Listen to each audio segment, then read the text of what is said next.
On va aller visiter nos petites voisines qui viennent d'arriver.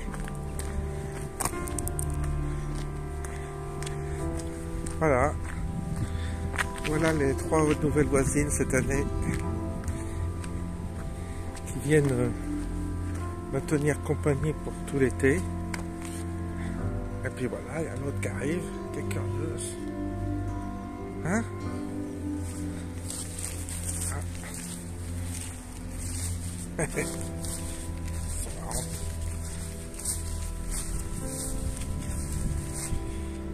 Voilà, ça change de Paris. Ça change de Paris. Allez, il y a l'autre qui se lève. Hein?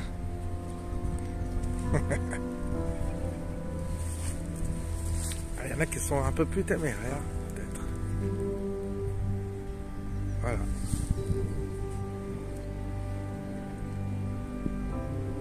Bon, on va repartir. On va faire notre tour, bien qu'aujourd'hui, le ciel peut-être est un peu menaçant, ça dépend. On va voir ce que ça donne. C'est parti.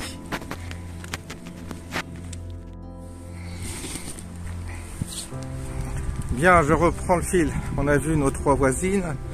Vous avez vu, elles sont dans un enclos. Elles ont l'air satisfaites de leur sort pour l'instant. Elles ont de l'herbe grasse, tout va bien. Heureusement qu'elles ignorent leur destin. Heureusement qu'elles ignorent l'objet, le sens de leur vie, qui est de nous nourrir. Évidemment, nous autres, les êtres humains, on va pas s'identifier à ces animaux. Nous ne sommes pas des animaux. Nous ne servons pas de nourriture. Nous ne sommes pas enfermés dans un parc comme du bétail. Nous n'avons pas été créés dans cette intention. Nous n'avons pas été fabriqués dans cette intention. Nous sommes destinés à quelque chose d'extrêmement haut et valorisant. Alors, ça va être compliqué parce qu'ils ont prévu du vent. Ils ont prévu beaucoup de vent. Et comme toujours, ça va être inaudible. Alors je crois qu'on va pas... Ça va pas être très long, mon intervention. Alors vous avez vu Vous avez vu, des fois c'est amusant de réfléchir sur notre espèce, sur l'espèce humaine. La manière dont elle a été conçue, avec ses 2 bras, ses 2 jambes, ce visage, cette expression, ce cerveau qui est plus ou moins performant. Et donc l'espèce humaine, ben, elle court après quelque chose d'inutile, elle court après quelque chose d'inaccessible, elle court après quelque chose de chimérique. Cette espèce humaine, elle s'occupe. Elle s'occupe et la plupart des humains sont préoccupés par simplement, comme les animaux, pouvoir se nourrir, satisfaire leurs besoins. Et leur besoin primordial, c'est le besoin alimentaire. Après, satisfaire les différents, ce que nous appelons les plaisirs, qui sont des encodages génétiques et qui sont simplement des mécanismes codés pour qu'on appelle plaisir, pour certainement une raison.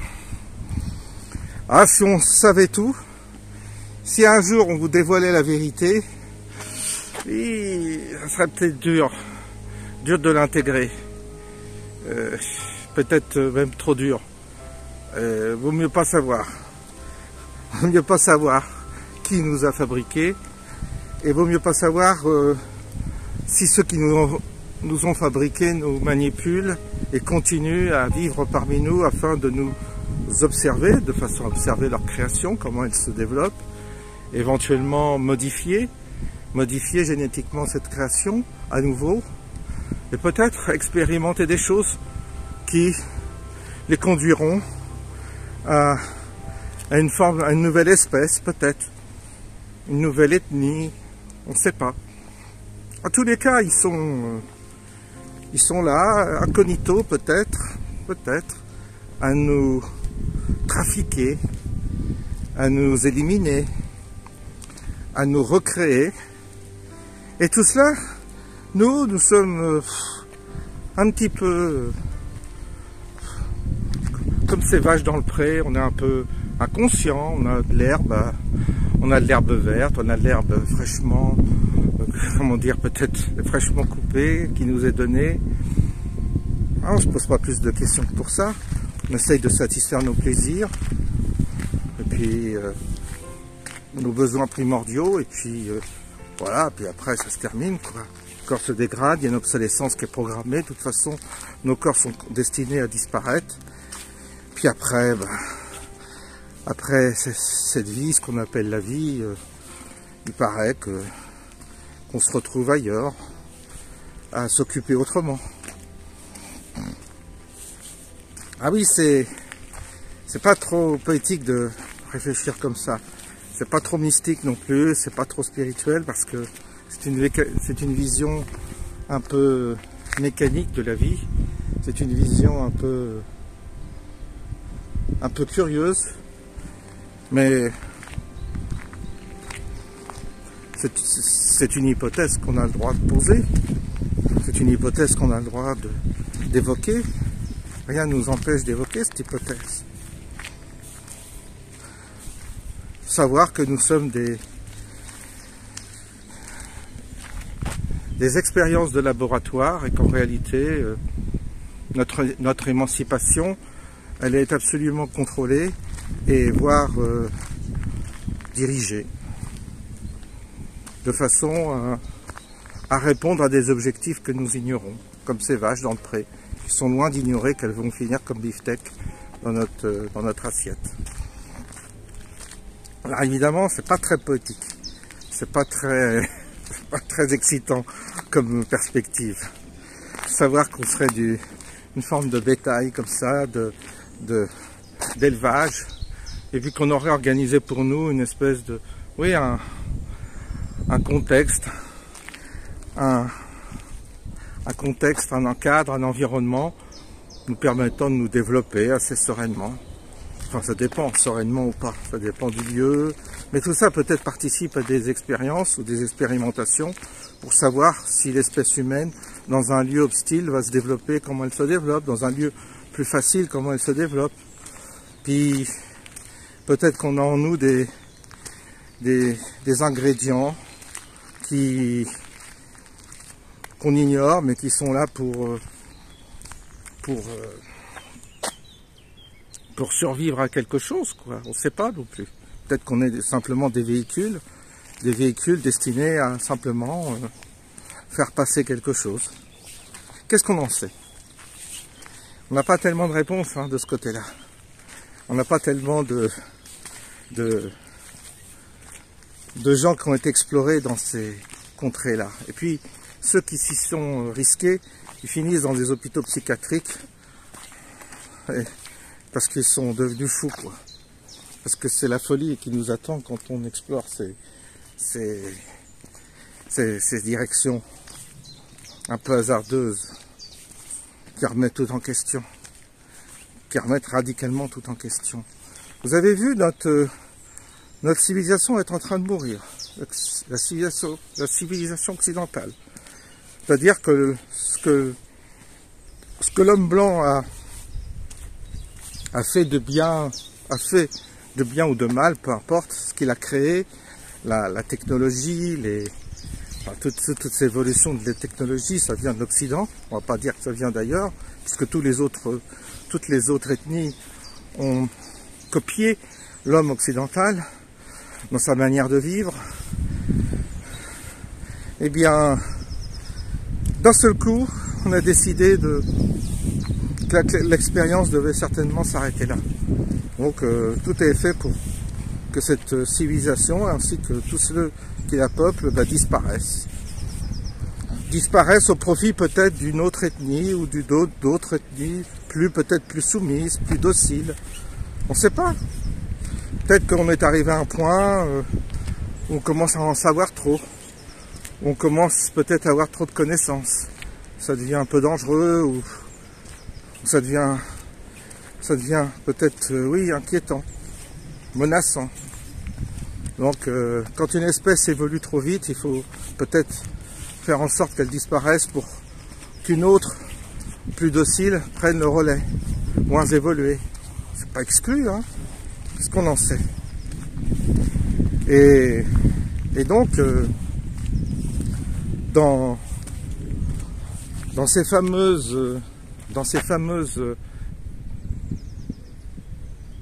prospectives, comme on dit, oui, spéculations, ben, on est bien ennuyé, bien embêté, parce que il nous manque beaucoup de clés, beaucoup d'éléments. On a des indices, on a parfois des témoignages de choses bizarres, d'événements un peu curieux. Et puis après, ben, quand on s'approche trop près de ce qui pourrait être une réalité, ben, c'est tellement désagréable qu'on a envie plutôt de rester dans notre illusion, de se nourrir d'illusions de façon à conduire notre vie avec les autres de manière un peu plus confortable. Parce que le problème, c'est que la vérité, elle brûle au sens propre. Et c'est donc normal que tout le monde ait peur de se brûler.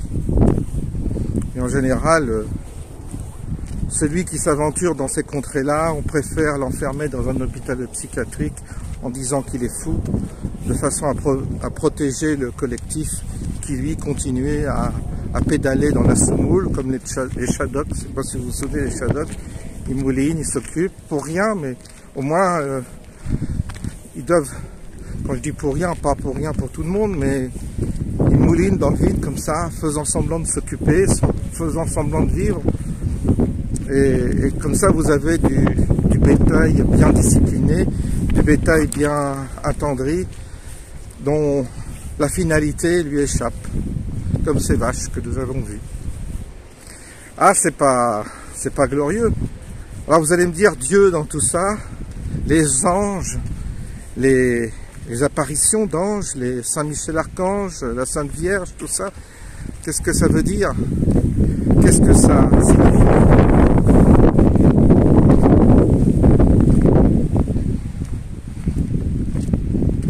Ben écoutez,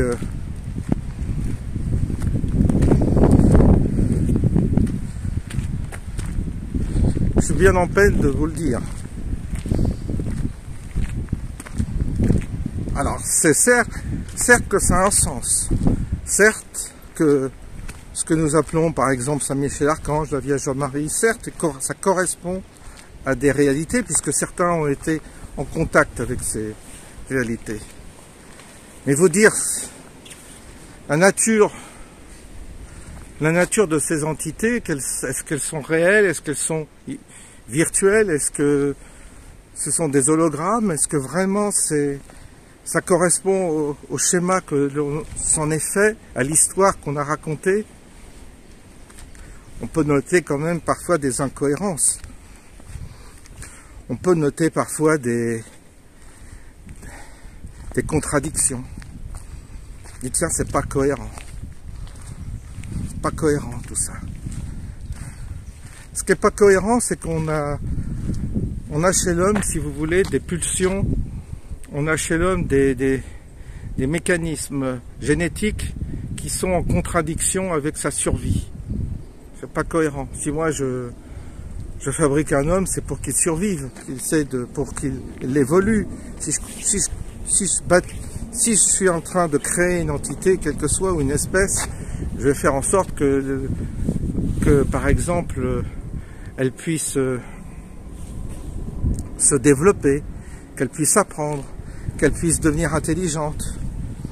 Mais je ne vois pas pourquoi j'intégrerais en elle des oppositions qui soient en contradiction avec son évolution. Je ne comprends pas. Il y a dans la création, si vous voulez, une forme de perversité que je ne comprends pas. Et puis ensuite, vous avez les religions qui sont là pour contrarier les pulsions. Par exemple, la sexualité, la jalousie, la convoitise, le meurtre. Alors vous avez la religion qui dit non, non, c'est mal. Ce que tu ressens, c'est mal. Qui te pousse à faire ça, c'est mal. Donc vous créez une névrose automatiquement chez l'homme, puisque vous le contrariez presque chimiquement, métaboliquement, dans ses pulsions. Et c'est pour ça que les religions, avec leurs préceptes, fabriquent de la névrose, fabriquent de la, comment dire, oui, de la névrose, comment dire, un mal-être. Parce que comment voulez-vous trouver la concorde entre votre corps, ce qu'il éprouve, les pulsions qu'il éprouve, et ce que vous demandent de faire les religions, c'est-à-dire les préceptes qui sont contrariants pour vous. Il y a quelque chose d'extrêmement pervers, il y a quelque chose d'extrêmement presque sadique dans cette manière d'avoir conçu l'homme. On retourne, il y a du vent, tout ça. Je ne sais pas ce que ça donnera à la qualité parce qu'il y a beaucoup de vent. Je ne suis pas sûr que vous ayez le courage de me suivre jusqu'à la fin parce que quand il y a du vent, le micro, c'est catastrophique. Et aujourd'hui, on nous a prévu beaucoup de vent. Alors vraiment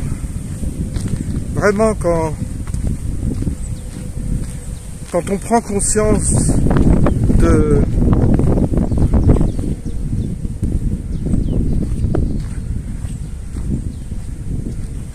des limites, des contradictions, de toutes ces chimies qui constituent notre corps, notre espèce, en fait, on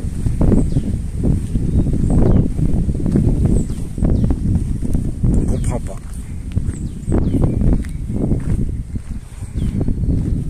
Puis on n'arrive pas à s'en sortir, hein. Vous avez remarqué, l'homme répète, l'humain répète et répète et répète inlassablement les mêmes cycles. C'est les mêmes sociétés qui meurent et qui renaissent et qui meurent avec toujours les mêmes facteurs.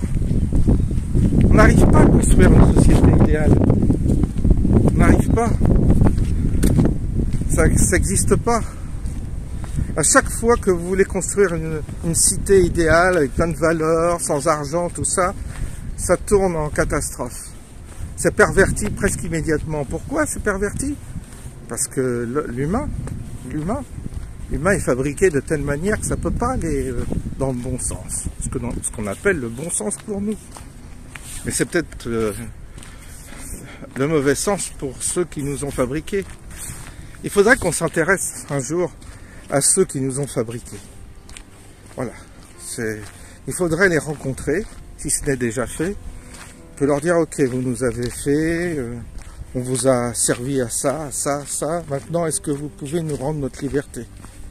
Est-ce que vous pouvez nous émanciper? Est-ce que c'est possible ou pas? On sait que vous nous avez un peu abusé avec... je regarde derrière parce que si quelqu'un m'écoute, il va dire celui-là, il est dingue. Qu'est-ce que vous nous avez fabriqué? Bon, on sait qu'on vous a servi, on vous a bien servi. Est-ce qu'on pourrait arrêter le cirque, quoi? Parce que là, on est dans une nasse, et dans la nasse que l'on est, on n'a pas de voie de sortie. Il faudrait qu'on arrive à négocier avec nos créateurs quelque chose, une sortie de la nasse. Peut-être ça la vraie spiritualité. C'est d'identifier quels sont ceux qui nous ont créés, rentrer en contact avec eux, leur envoyer un ambassadeur afin de négocier. Bon, qu'est-ce qu'on a comme argument pour négocier, à part faire la grève, on n'a pas grand-chose évidemment. Il semblerait qu'ils soient à l'œuvre. Hein. Alors sont-ils plusieurs? Peut-être qu'ils se sont battus entre eux. Peut-être que certains ont des points de vue différents. Ils ont créé cette espèce et puis peut-être qu'ils se battent entre eux après. Non, non, non, il ne faut pas qu'on fasse ça. Oui, oui, il faut qu'ils servent à ça et puis entre eux ils se disputent. Puis nous on est leur objet de discordance, de discorde, pardon. Bon là il y a des gens qui arrivent en face. Donc on va en rester là. Et puis vous nous direz ce qu'on doit penser de vos commentaires. À bientôt.